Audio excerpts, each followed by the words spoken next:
Months passed, and life in Mr. John's home was now full of joy and peace. The family laughed more, prayed more, and helped others more than ever before. One evening, as they sat together after dinner, Aju said, "Do you know that many people have started calling to ask how we survived that accident?" Mr. John smiled.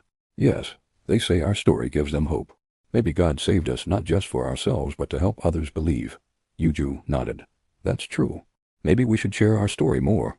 And so they began visiting churches, schools, and community meetings to tell people what had happened. Everywhere they went, people listened with tears in their eyes as Mr. John spoke about how pride had blinded him and how prayer brought him back to life. "I thought I didn't need God," he would say.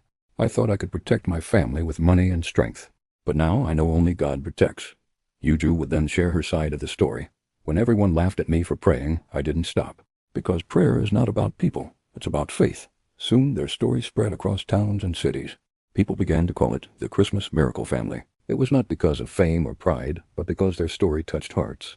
One day, Mr. John received a letter from a pastor in another state.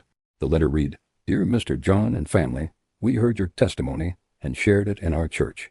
A man who had not prayed for years gave his life to Christ after hearing about your accident. Your story saved him from giving up. Thank you for being a light." When Mr. John finished reading, tears filled his eyes.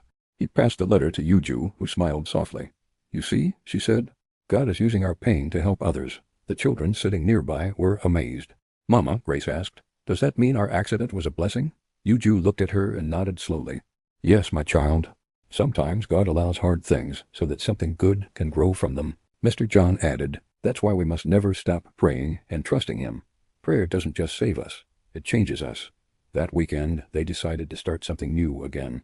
They created a small group called the Power of Prayer Family Fellowship. Every month, families gathered in their home to pray and encourage each other. Children played together while parents shared testimonies of how God had answered their prayers. It became a place of joy and comfort. One night after everyone left, Mr. John looked around the quiet living room and said, "I used to think wealth was the best gift to give my children. But now I know the greatest gift is faith." Uju smiled, resting her head on his shoulder. "And that's a gift that keeps on giving." As they turned off the lights and went to bed, their hearts were full of gratitude. They had lost much, but gained something far greater, a living relationship with God. So grab your popcorn, sit back, and get ready for part 15, which is the last part of one of the most powerful stories you've ever heard. And if you're new here, don't forget to subscribe and hit the like button, turn on the notification bell to support more inspiring stories like this one, and click on the link below this video to watch the full story.